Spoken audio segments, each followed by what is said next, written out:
Hello, everyone, and welcome to my talk. So today I'll be presenting my research, especially on preventing unconscious bias, which I will really focus on toxicity, which can be applied on online communities and different forms of organizational level using large language model.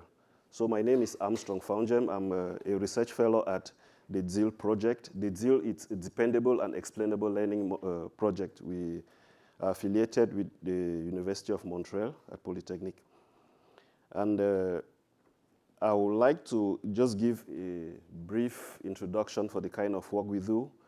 We build trustworthy models and certifications for aircraft, especially Airbus and Boeing with Bombardier. So our work is on safety critical systems. Before we start, I would just want to give us some hints on why we want to worry about biases and this kind of toxicity. We know in the presence of large language model, which all of us are aware of, there are so many things that have been happening around and more will still happen because we have not yet seen even the current events of massive scales of models that are still developed. And then when we'll go into know how much power, how much energy and money is put into developing this kind of models and the kind of data that they are trained on, it becomes somehow exciting and scary at the same time. So when we look at biases, what are they? What kind of conditions that enable them to exist? We will first of all look into our human brains because that is where the machine learning models try to mimic. Our human brains, they produce over 11 million bits per second to power decision makings and to reason. But unfortunately, we don't use up to 60 of those bits in our conscious state to make decisions. So on our subconscious mind, on the unconscious aspect, a lot is happening that we cannot account for. And the way we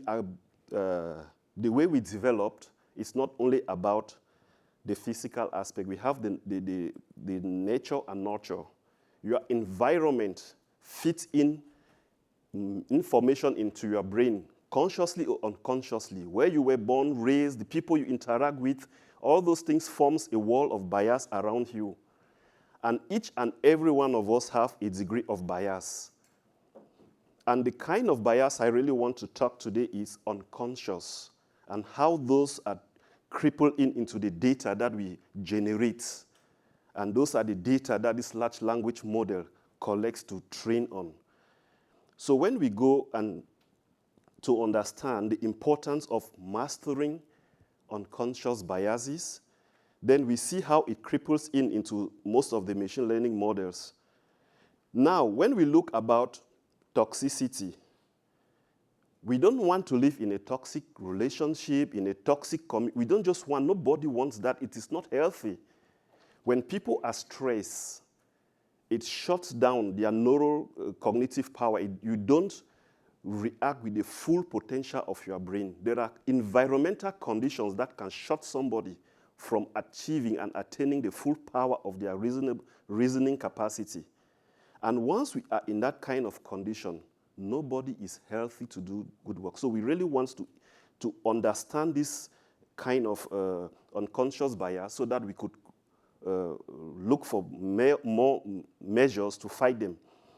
There are so many kinds of biases that have been existing in the industry: selection bias, confirmatory bias, many other kinds. I will take our minds a little bit backward. There were a time that Amazon was using an algorithm to select the workforce. And that algorithm bias only selecting male over females. At some point, they realized that they even removed the gender column in the data, but it did not change anything because there was some aspect of the way the gender behavior in that data was still embedded, and that algorithm was not good. Google has suffered a lot from predicting some people as chimpanzee, women as chimpanzee, instead of predicting them as black women. We know of the Compass data set in the United States that have predicted people to be criminals, that they should remain in jail when they committed no crime, and reduce or try to refuse them parole. All those kind of things happen in algorithms that we work on. And these things are also in the data. So how then do we try to understand so that we could fight this kind of behavior? Look at this Compass data set. If we look at the columns of that data set, it's available online. We see that at column 8, it's the ethnicity of the person. Column 7 is the sex, like the gender. Just because of the nature of the algorithm, it goes to the point 8, like the 8th column, was the most stronger indicator to predict the outcome of whether somebody should go to jail or not, or somebody should be released or not. And then it follows immediately by 7. So black males have suffered a lot for things they are not supposed to suffer, they did not commit, and because of this algorithm. And when we are talking now about these various type of behavior, not even one organization that have been working with machine learning models is free. All of them have issues with the algorithms, and all of them, these issues comes from the biases that cripples into the models and into the data. So we really need to pay attention with our data and the kind of model that we feed those data into. That is why some kind of attributes from data sets are called protected attributes. They are advised in the machine learning community not to train models using this kind of indicators because they cripple in bias and discrimination against subgroups. Even though works have been shown to indicate that they sometimes work, they are not perfect. They are still flaws. Even when you remove them, there are still bias. Where is that bias coming from at this point? That's where unconscious bias really has power. I mentioned earlier about the Amazon data set, they removed gender. But then later on, some researchers found that in the resume of applicants, the way women write certain words is consistent and really shows some characteristics that employers who wrote the resume do not like to see. And male tries to stand up and write in a way that favors the people who wrote the algorithm. So it was unconsciously selecting that particular attribute as the highest indicator. Even though they removed the bias from the data set, it did not go away until such things were found. So we have this kind of thing. One measure that machine learning have been practiced for long is to take our data set, we split it a fair amount of train tests, and the train set we also do a cross-validation, or we make a validation set, so we can have a good distribution of that data set. That is still to the machine learning level. We are talking about once we have to deploy this kind of models to production, once they have bias from the data, it follows a cycle. You would train that model with the bias and deploy it with bias. People will suffer. And once it is there in production, new instances that were not trained on that model, once they start coming, performance will degrade, and the model will also get bad. That's why so many kinds of learning algorithms have come, like lifelong learning, continuous learning, and many others to address this kind of situation. But none of them have really successfully removed unconscious bias in the model or in the data. When we look at detoxification, some have proposed method of focusing on the data set itself from the curated data, like what I said earlier, try to remove some of the attributes. You train the model, you put them back for prediction. Many of those kind of techniques have been tested. They work in some cases, but not in all cases. Some is to work on the accuracy on the subgroups. For example, when we talk about the different groups that we may have, you may be an Asian male, an African woman. That's intersectionality. When they go into the class of women and the class of black people, you see some people will suffer double, some will be advantageous. So those subgroups, we divide them and try to improve individual accuracy to improve the data set. Others have suggested that it's better to focus on the model itself, and some others have said hybrid approach. So you really need to know your data set. You need to know the kind of models that you are working on, then see which approach works best for you. And know that training and deployment should be a continuous cycle. Once a distribution shifts, the model performance goes down and it's not good. You have to retrain with new instances. So let's talk about the models that are like the foundational model for all these things. I'll just give a quick picture. From the world of artificial intelligence we call AI, we try to limit in the most cases. We see that in the yellow square or rectangle, if we may call it that way, let's just pretend that this is the world of artificial intelligence. Before machine learning comes, expert systems have been there, and they have been doing some good works by following some rules in FAIR and all those things. But machine learning is quite different from the way we have been doing traditional programming. We all know this. From machine learning, we go more into more futures, complex models like deep learning. And in the heart of deep learning, we have been developing models like generative AI and the foundational models. We have natural language processing, which is also the large language model falls into that intersection of the generative AI, foundational models, and natural language processing. So we could see that large language model falls within an intersection of power.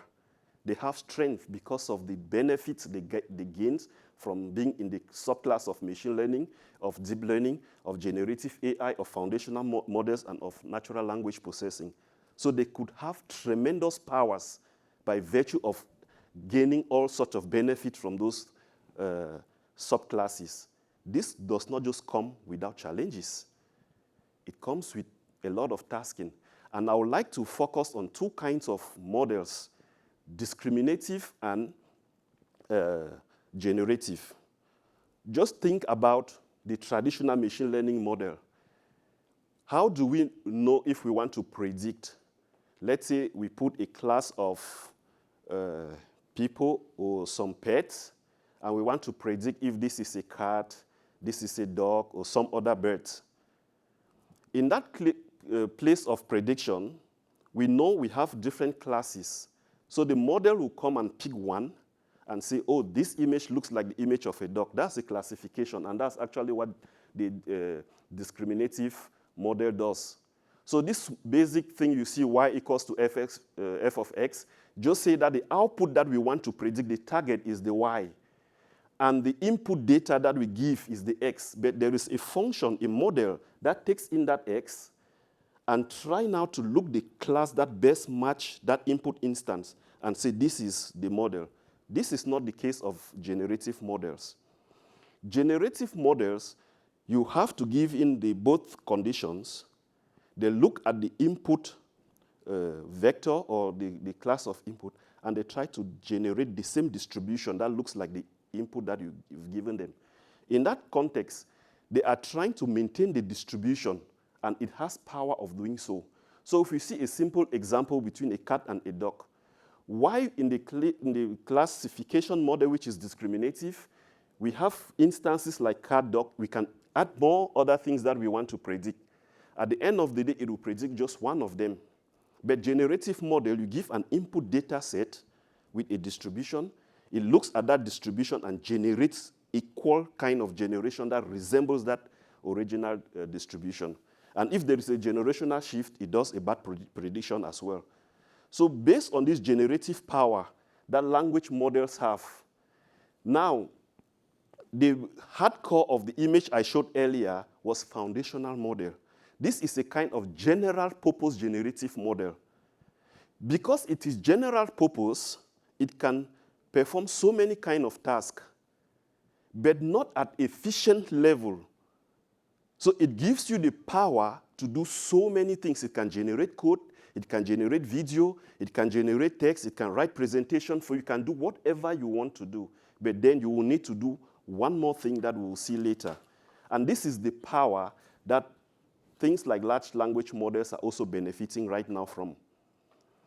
When we look at the large language models, From 2017, the paper of Transformers, Attention is All You Need, that is the power.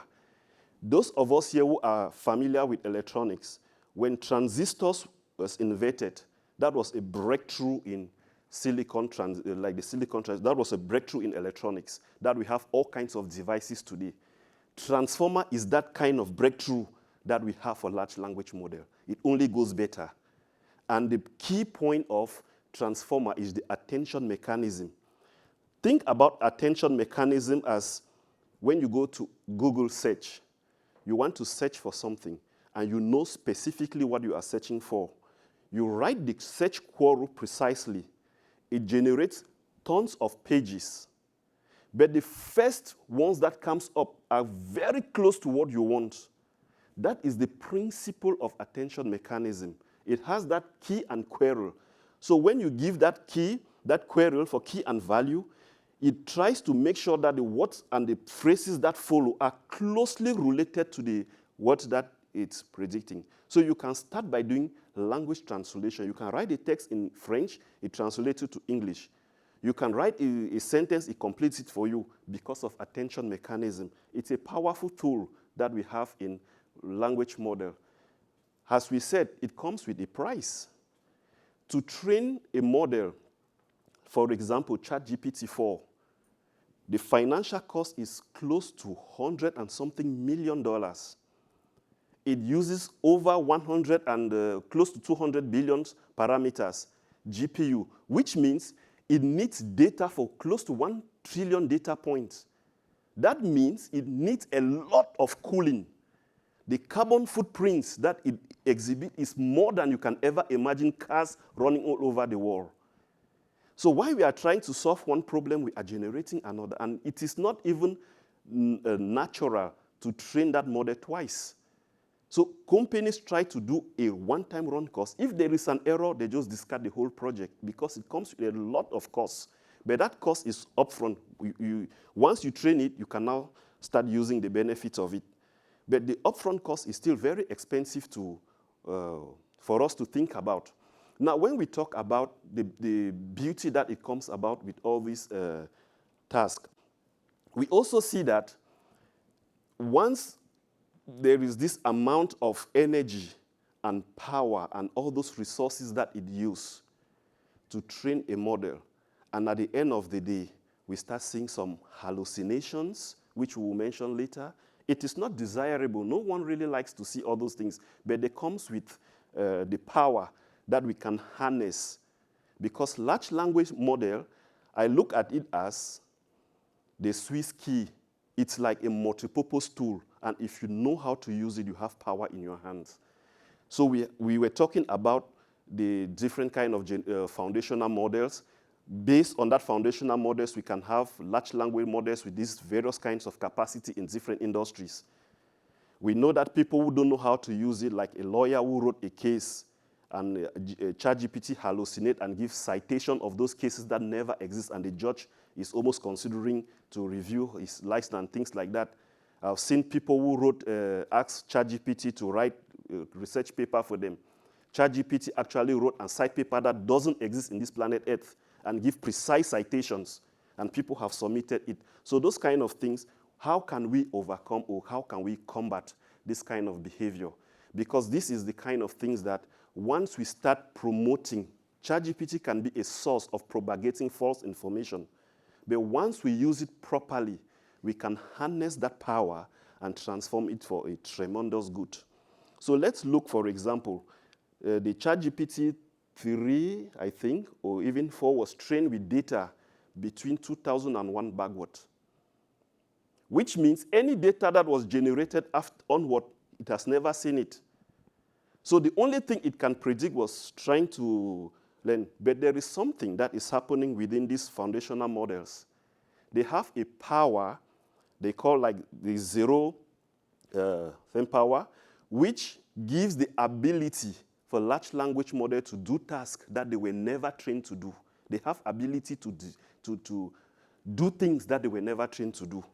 And that is why when you follow conversation in the scientific world right now, people like Geoffrey Hamilton and some other guys like Andrew Nang and many others, they are saying, oh, slow down, AI slow, it can take over, it can do. But Yann LeCun, he said, no, no, no, no, it's wrong.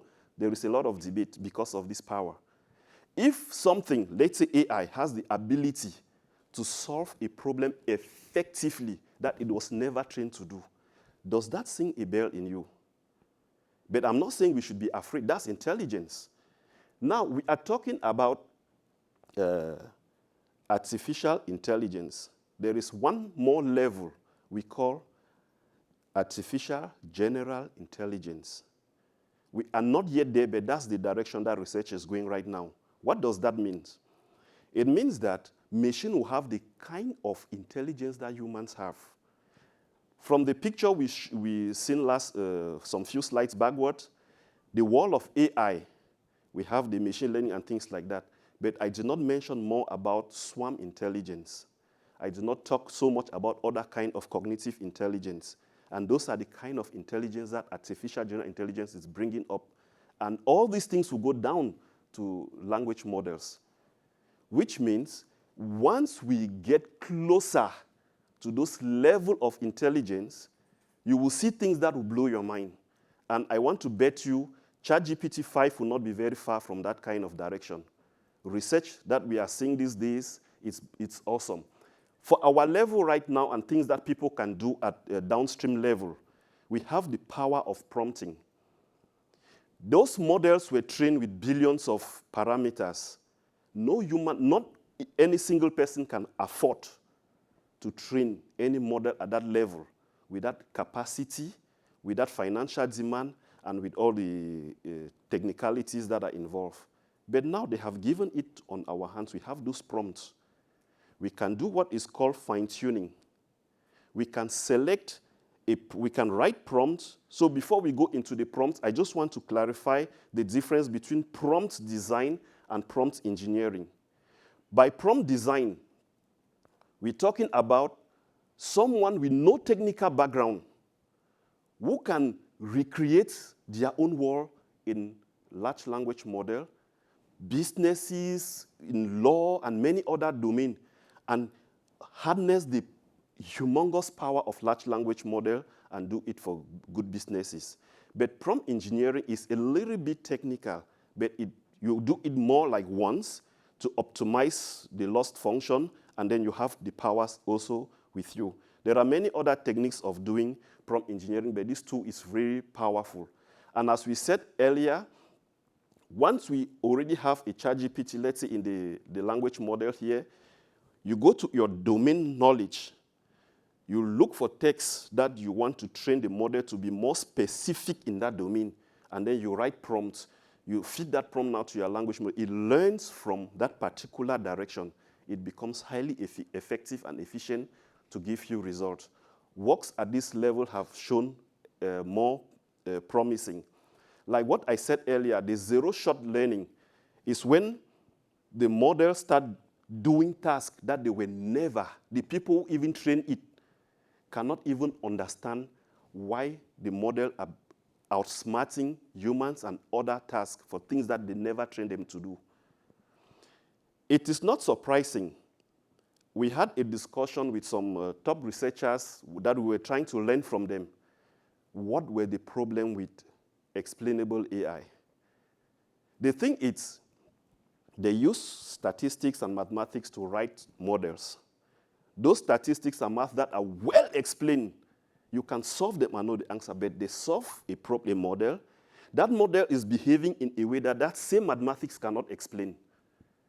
That is one of the things that it's a bit shaky. They are struggling now to understand the same model that they create. They cannot come concretely to certain behaviors. So one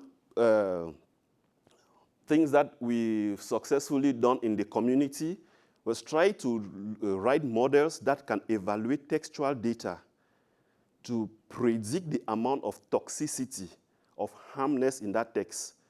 So if we can customize our prompt, our online community, once you, let's just put it this way, you have, let's say, your Slack, your IRC and things like that, you start writing. It can read that sentence and tell you upfront the amount of toxic information that you have there or harm that it can cause. You can also have this kind of information, so censorship can really start at the local level or administrative level. You cannot post when it goes to a certain trigger level. And in other way, to fight unconscious bias, we can use prompts, for example, to retrain these language models. If you look at this box on the bottom, you see that the male prompt, the genitor reprimands the accountant because that word he and genitor, if you send it to train the model, it now starts attributing genitor to males. And if that is the text, what do we do in this condition? Instead of he, we also train the model using she. And once we retrain or we fine-tune the model in that space, remember, fine-tuning is quite different from training. The people at OpenAI, Google, and Microsoft, they are doing the training with those billions of parameters. When it comes to our level, this is all what we have to do with prompts. And we have all the powers to do prediction at effective level. So this method has shown to be so much effective. You have the counterfactual data augmentation and substitution. But then you still need to know, because if you start doing this, if your text is huge, it means if this data, let's say, is 20K or 20 gigabyte, you have to replicate it to be 40. Then you start increasing to your cost. There are other ways like substitution. You do it only once, then you substitute the words and you retain. There are so many other techniques. Masking is one of them. You look for the words that promise to be very toxic or very biased. You remove that word to see if it will still make prediction. And you try to retrain. So all these models or all these methods are available for us to use and to try to get rid of those kind of sensitive things that can cripple our community. Because in the world of today, it's not deniably that some people are underrepresented. And those things were algorithmic biased. And we have to work hard as a community to find ways of writing prompts like this to fine-tune our language models. This is a toy example that a set of questions just to test certain proof of concept. We ask certain amount of questions from a community, and we see that the language model upfront could not really do well. It failed, but after fine-tuning and running the example over 5 times, you see here it only missed 2. So this is great improvement, just to tell you the power of prompting. And once you write prompts effectively and efficiently, you can harness the entire power for a specific task using large language model. So once we look at all these areas, then we look backward from what we have been discussing with this large language model.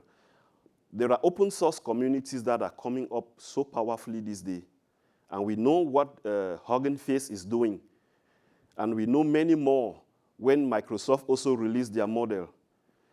All these powers, it's for us to harness and start redesigning, even removing all the biases or identifying them at least. We can now do those things from some of the methods we see, like the data augmentation and substitution.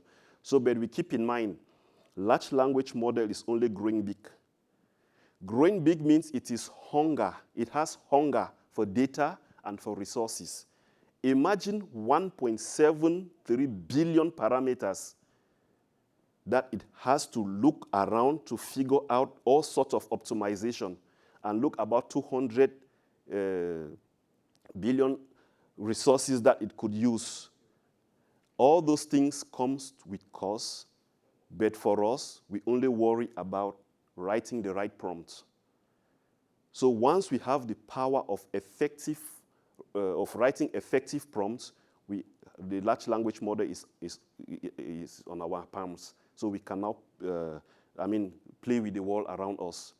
So I don't know, I will try to summarize here to say what I worry about from the introduction that I give.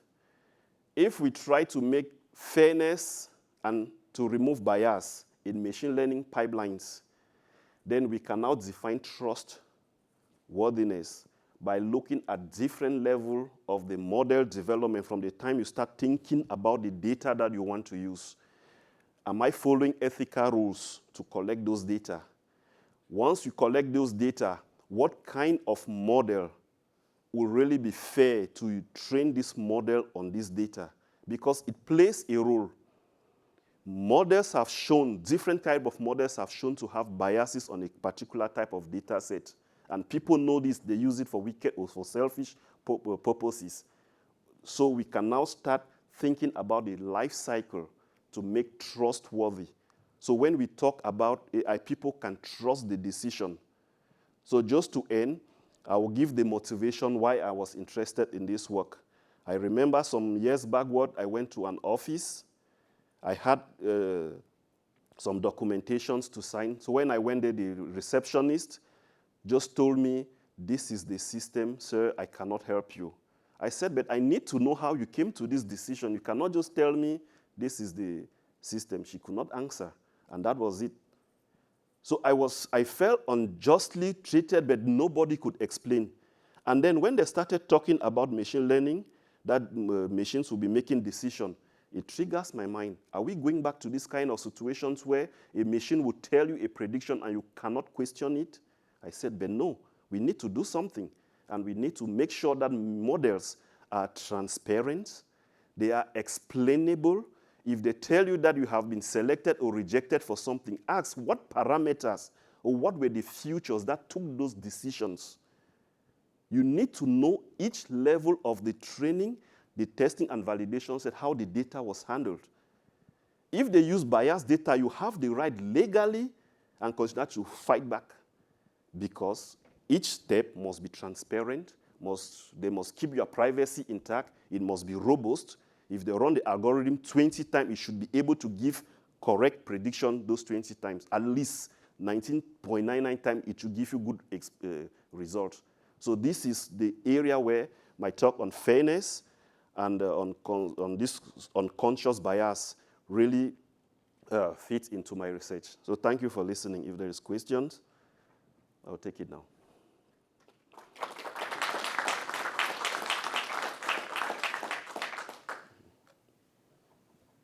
Yes, please.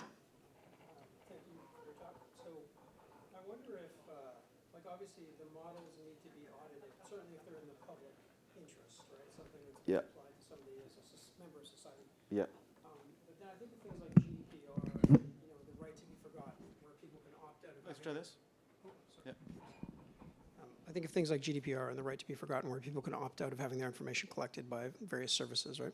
So I wonder if there's the right, or if we need the right to be like humanely evaluated, like as per your example, when you went in, you say, well, you can't even explain to me why I was excluded from this process. So like the right to opt out of some sort of model-based evaluation. Mm-hmm. Yeah, that's a very tough one, because I think the European Union is leading in that direction. Definitely. And I really give them my respect. The US, unfortunately, is trying to still slow back, and we had this discussion on ethics, and it's a very complex one. But the thing is, we need to know at every level how the data was collected. Because you cannot collect my private data to use it against me or for whatever reason. Those processes must be transparent. And that's some of the things that my research really focused on, to make sure that every step of the machine learning pipeline from data creation should be transparent and explained to the users how they came into it. We don't yet know how OpenAI is collecting data. We only have to believe what they will tell us. But even the researchers themselves have said that the neural networks are so deep they can't unpack them. They're just a black box. I mean, for that area of the neural network, it is true, but they have devised certain methods, like the Shapley value, the limes, and many others, that they could focus on some troublesome areas and then explain. And in some cases, they can use traditional machine learning models that are explainable by nature. For example, let's say the decision trees and many others. They can still work around those areas, which is fair enough. But the thing now is, everybody wants to be on top, and nobody really wants to sit down, to slow down, to reason. And I think government should really come into this aspect. Because if not now, once all these large language models start flying around, companies want to recover their cost. Nobody will spend 200 million to train a model and you are telling them to slow down. They need to return of investment. And who are those paying the debt? Each and every one of us. So I agree with you, it's a concern. But we are not dead here. Anybody else? Well, I've got another question if nobody else does. Yeah, I mean, there's this whole concept of like when you sign on for a service, you sign the end user licensing agreement. They can do X, Y, and Z with your data because you agreed to it, right? But I forget what the term was that you mentioned there, where you had these mechanisms. They're basically like auditing mechanisms that can be included in the automation pipelines, just like we have static application code testing, dynamic application code testing, where the code can be tested statically when it's running, et cetera. We could have exactly the same thing here when the models are being trained, where you're saying, no, that data is biased, and it's immediately and automatically excluded from the model. Yeah, I mean, my personal research, I'm working on a work right now. In the few months to come, I'll be publishing that work. You see like what open source is doing when you have this badging. For example, OpenAI have the badge for this event, right? I have forgotten the particular badging, but they have a badge from the Kiosk project. So I'm trying to look for this kind of ways that at each level, from the data curation, if it follows the correct ethical principle, there will be a model to run and will try to give a badge for that level. So at the end of the day, when you are deploying that model, it will come like a kind of prescription, like when you go pharmacy, they say this component was there, this component was there, this component was there. Hopefully, people can now independently understand. There are certain biases that we cannot completely eradicate, but at least, for example, if I tell someone that this model is 98% accurate, what does that mean? Now, the problem is not the 98. The problem is that 2% that it will fail. What are the consequences? Suppose there is 99% that an aircraft is safety. There is 1% chance that it will crash. Who will be in that plane the day it crashes? That's what we should be able to explain when and how that 1% will fail. But we are not dead here. So to say 99%, it's not very informative when we talk about safety critical systems. Yeah, it's interesting what you said about the badges because I don't know if people know, but there was an attempt by the U.S. government to actually require hardware manufacturers to implement security, which is obviously a no-brainer, and then they would badge these products based on the level of security that these products had. Like, the idea being consumers would buy something with a 5 versus something with a 0 because theoretically that 5 was more secure. So this is essentially what you're talking about with the badging. Right? Yeah. Right. Interesting. And I think just to, okay, I think so. Okay, thank you. Can you take one question? Okay. I'm curious where you see the role of the open source community in addressing concerns around biases and privacy in the AI space. Sorry, please. I'm wondering where you could see where the open source community might be particularly helpful in addressing biases and privacy concerns in this space. And I think that is where our focus should really be. Because right now, research is leading the way and research is done in the university. And or in industries, they are close source. There are things that I have seen I'm working with, I cannot say it. But once it is with the open source community, it's transparent. So open source should get involved at every level, and that is where changes will come fast. So I work at a university, and I'm curious how we can help bridge that gap. I think one area, if Georg is here, I don't know, but there are communities already like the Linux Foundation. They have several communities. There are so many open source communities for AI right now.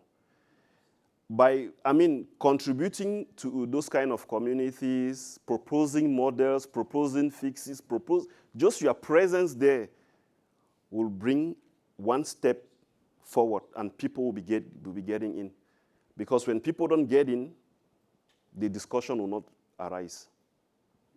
Yeah, just to comment a bit on that. Yeah. I believe that the role of open source and open community in this would be like my example is that if we have open source, it's much easier to detect a bug in a program just because we have more eyes and more experiences. That's true. Experiences looking at the program. And I believe that if we do the same with models and we have more diverse universe of people with their attention on correcting the possible biases, that there are going to be more opportunities for different people to detect different biases affecting the model. That's true. I agree. Thank you.